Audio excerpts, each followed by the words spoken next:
भाई एक बहुत बड़ा और खतरनाक झूठ है जो बचपन से तुम्हारे दिमाग में बिठा दिया गया है। बेटा अगर तुमने साफ अच्छे से हिंदी पढ़ ली ना तो तुम्हारी आवाज भी बहुत अच्छी है। गलत, ये सोचना बंद कर दो। तुमने स्क्रिप्ट लिखी, तुमने लाइटिंग सेट कर ली, तुमने माइक भी अच्छा ले लिया, पर जब तुम कैमरे के सामने बोलना शुरू करते हो ना तो ऐसा फील आता है जैसे कोई सरकारी स्कूल का बच्चा प्रार्थना पढ़ रहा हो या फिर कोई विकिपीडिया पेज को पढ़ रहा हो एक रोबोटिक आवाज में। लोग तुम्हारी वीडियो को ज्ञान के लिए बाद में देखते हैं, वो तुम्हारे कैरेक्टर और तुम्हारी एनर्जी के लिए पहले आते हैं। अगर तुम सिर्फ स्क्रिप्ट पढ़ रहे हो तो तुम एक न्यूज रीडर हो, और न्यूज रीडर को लोग सिर्फ तब देखते हैं जब उन्हें मजबूरी में खबर जाननी हो। एक कंटेंट क्रिएटर वो होता है जो अपनी आवाज से व्यूअर के दिमाग में आग लगा सके। पिछले चैप्टर में हमने ऑडियो सेट कर लिया, इको किलर सीख लिया, रूम ट्रीटमेंट सीख लिया, पर अगर तुम्हारी आवाज में एनर्जी नहीं है ना तो क्रिस्टल क्लियर ऑडियो भी किसी काम की नहीं है। इस चैप्टर में हम तुम्हारी आवाज का पूरा डीएनए बदल देंगे। ये चैप्टर तुम्हें सिखाएगा कि वॉइस एक्टिंग क्या होती है और तुम कैसे अपनी आवाज को एक हथियार बना सकते हो। Point number 1, the camera energy tax यानी द 1.5x रूल। लोग सोचते हैं कि मैं नॉर्मल बोलूंगा तो नॉर्मल ही दिखूंगा। गलत। कैमरे का लेंस एक एनर्जी ब्लैक होल होता है। जब तुम कैमरे के सामने खड़े होकर बोलते हो तो कैमरा तुम्हारी 30 से 40% एनर्जी को सोख लेता है यानी एब्जॉर्ब कर लेता है। इसे कहते हैं वोकल प्रोजेक्शन रियलिटी। इसका मतलब यह है कि अगर तुम कैमरे के सामने वैसे ही बोलोगे जैसे तुम अपने दोस्त से चाय की टपरी पे बात करते हो तो वीडियो में तुम थके हुए,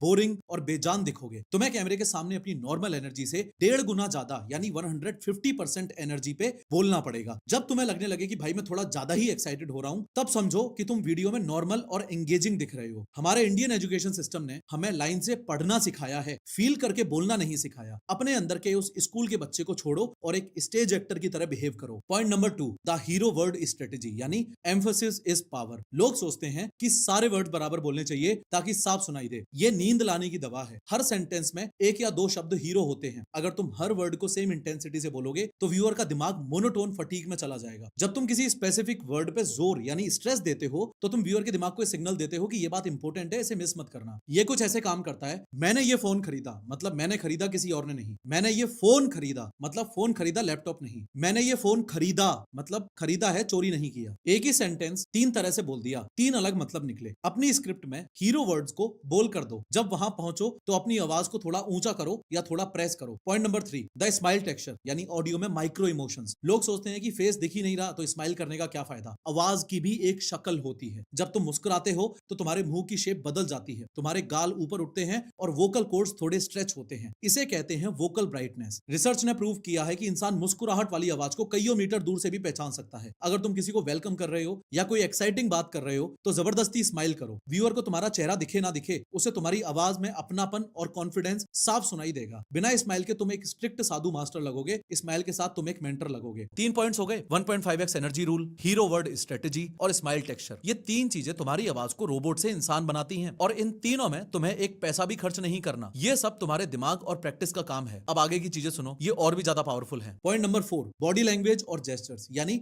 हैंड्स लीड द वॉइस। लोग सोचते हैं कि आवाज तो गले से आती है, हाथ हिलाने से क्या होगा। भाई फिजिक्स, इंसानी दिमाग और शरीर आपस में जुड़े हुए हैं। जब तुम्हारे हाथ बंधे होते हैं या तुम एक स्टैच्यू बनकर खड़े होते हो तो तुम्हारे गले का बॉक्स यानी लैरिंग्स भी टाइट हो जाता है। जब तुम अपने हाथों का यूज करते हो यानी जेस्चर्स तो तुम्हारी आवाज का रिदम यानी ले नेचुरल हो जाता है। हाथ हिलने से तुम्हारी पेसिंग यानी बोलने की रफ्तार अपने आप ठीक हो जाती है। सोचो कभी किसी पंजाबी ढोल वाले को देखा है, वो पूरी बॉडी हिलाता है तभी ढोल से वो आग निकलती है। तुम्हारी आवाज तुम्हारा ढोल है। अगर तुम हाथ नहीं हिलाओगे तो तुम्हारी आवाज में वो फ्लो कभी नहीं आएगा। स्क्रीन पे हाथ दिखे ना दिखे, उन्हें चलाते रहो। Point number 5, the power of pauses यानी साइलेंस इज अ टूल। लोग सोचते हैं कि फास्ट बोलूंगा तो व्यूअर बोर नहीं होगा। गलत सोच रहा है भाई। लगातार बोलना ऑडियो नॉइज है। सबसे कातिलाना वॉइस एक्टिंग वो होती है जिसमें खामोशी का सही यूज हो। जब तुम किसी शॉकिंग बात पे 1 सेकंड का पॉज लेते हो तो व्यूअर का दिमाग उस बात को प्रोसेस करता है। इसे ड्रामेटिक पॉज कहते हैं। ये कुछ ऐसा साउंड करता है और जैसे ही उसने दरवाजा खोला 1 सेकंड पॉज, वहां कोई नहीं था। अगर तुमने पॉज नहीं लिया तो डर या एक्साइटमेंट का असर 0 हो जाएगा। पॉज व्यूअर को सांस लेने का मौका देता है ताकि वो तुम्हारी अगली बात के लिए तैयार हो सके। हर 2 से 3 मिनट में एक बड़ा पॉज तुम्हारी अथॉरिटी को काफी गुना बढ़ा देता है। Point number 6, don't read tell यानी फ्रेंड वर्सेस नरेटर। लोग सोचते हैं कि स्क्रिप्ट को वर्ड बाय वर्ड पढ़ना प्रोफेशनलिज्म है। नहीं, ये रीडिंग सिंड्रोम है। जब तुम पढ़ते हो तो तुम्हारे दिमाग का एनालिटिकल पार्ट काम करता है। जब तुम बताते हो यानी स्टोरी टेलिंग तो तुम्हारा इमोशनल पार्ट काम करता है। स्क्रिप्ट को ऐसे मत पढ़ो जैसे तुम किसी लाइब्रेरी में हो। स्क्रिप्ट को ऐसे सुनाओ जैसे तुम रात के 12 बजे अपने दोस्त को एक जबरदस्त जबरदस्त कांड सुना रहे हो। और एक इंपॉर्टेंट टेक्निक, सेंटेंस खत्म होने से पहले फुल स्टॉप पे अपनी आवाज को नीचे यानी डिसेंडिंग टोन में लेके जाओ। नए क्रिएटर्स हमेशा सेंटेंस के एंड में आवाज को ऊपर रखते हैं जैसे वो सवाल पूछ रहे हो। इसे अपटॉक कहते हैं। अपटॉक मतलब कॉन्फिडेंस की कमी, डिसेंडिंग टोन मतलब अथॉरिटी। ये छोटी सी चीज है पर इसका असर बहुत बड़ा है। 6 पॉइंट्स हो गए। 1.5x energy, hero words, smile texture, gestures, pauses और स्टोरी टेलिंग टोन। ध्यान से देखो, इन 6 पॉइंट्स में से किसी में भी तुम्हें कोई इक्विपमेंट नहीं चाहिए। ये सब तुम्हारे शरीर और दिमाग के टूल्स हैं। मैं ये इसलिए बार बार बोल रहा हूं क्योंकि तुम्हारे दिमाग में ये घुसना चाहिए कि वॉइस एक्टिंग सीखने के लिए एक्टिंग क्लास ज्वाइन करने की जरूरत नहीं है, प्रैक्टिस चाहिए। अब लास्ट 4 पॉइंट सुनो, ये फिनिशिंग टचेस हैं। पॉइंट नंबर 7, वोकल प्लेसमेंट यानी चेस्ट वर्सेस थ्रोट। लोग सोचते हैं कि आवाज तो वैसी ही रहेगी जैसी भगवान ने दी है। गलत, तुम प्लेसमेंट बदल सकते हो। ज्यादातर लोग गले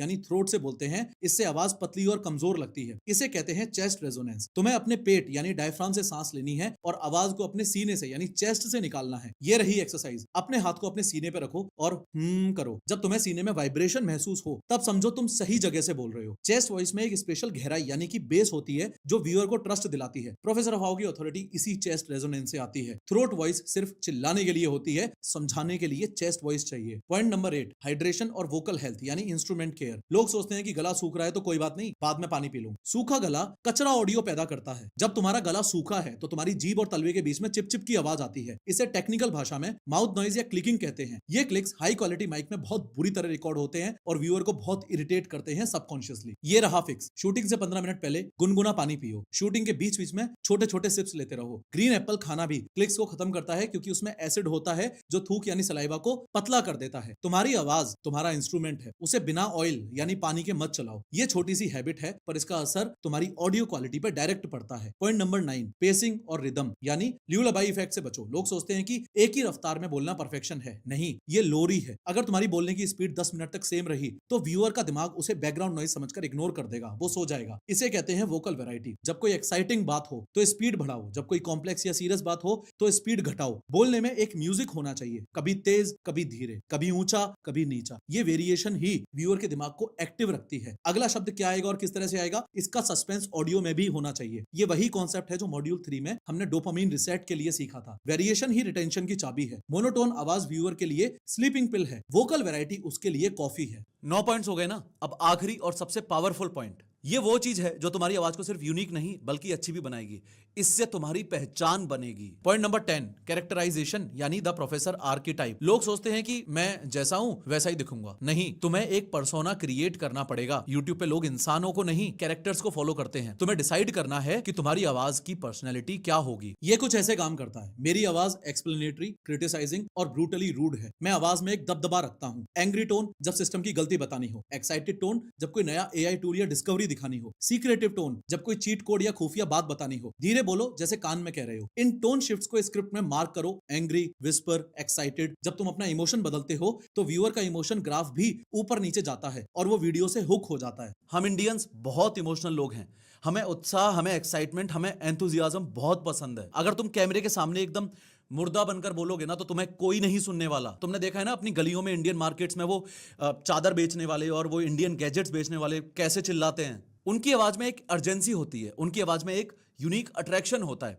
मैं ये नहीं कह रहा कि तुम उनकी तरह चिल्लाओ, मैं ये कह रहा हूं कि अपनी आवाज में एक अर्जेंसी पैदा करो। व्यूअर को लगना चाहिए कि अगर उसने ये वीडियो मिस की तो उसका बहुत बड़ा वाला नुकसान होने वाला है। इंडियन ऑडियंस इमोशन से कनेक्ट करती है, डेटा से नहीं। तुम्हारी आवाज में एक इमोशन होना चाहिए, तब तुम जो डेटा बता रहे हो उससे ऑडियंस कनेक्ट कर पाएगी। ये 10 पॉइंट्स मिलकर तुम्हारी आवाज को रोबोट से इंसान बनाते हैं। 1.5x एनर्जी से प्रोजेक्शन आएगी, हीरो वर्ड से क्लैरिटी आएगी, स्माइल से वार्मथ आएगी, जेस्चर से फ्लो आएगा, पॉजेस से अथॉरिटी आएगी, स्टोरी टेलिंग टोन से कनेक्शन बनेगा, चेस्ट वॉइस से डेप्थ आएगी, हाइड्रेशन से पॉलिश आएगी, वोकल वैरायटी से रिटेंशन आएगा और पर्सोना से पहचान बनेगी। ये सब फ्री है, सिर्फ प्रैक्टिस चाहिए। प्रैक्टिस का गेम है। थ्योरी बहुत सुन ली, अब अभी के अभी अपना फोन उठाओ और अपनी जो स्क्रिप्ट है उसको 3 अलग-अलग टोन्स में एक बार रिकॉर्ड करके देखो। वर्जन 1 बिल्कुल रोबोट की तरह, बिना किसी एक्सप्रेशन के, जैसे तुम स्कूल में पढ़ते थे। वर्जन 2 एकदम एक्साइटेड होकर, हाथ वाथ हिलाकर, मुंह पे स्माइल रखकर, जैसे तुम अपने किसी दोस्त की पार्टी की स्टोरी सुना रहे हो। वर्जन 3 प्रोफेसर ऑफ हाउ के स्टाइल में, चेस्ट वॉइस का इस्तेमाल करो, इंपॉर्टेंट शब्दों पे पॉज लो और अथॉरिटी के साथ में बोलो। अब तीनों वर्जन्स को सुनो और तीनों को कंपैरिजन करो। जो वर्जन 1 है वो तो तुम्हें घटिया लगेगा ही लगेगा, लेकिन जो वर्जन 2 और वर्जन 3 के बीच का जो स्वीट स्पॉट है ना, वो ही तुम्हारी सिग्नेचर वॉइस है।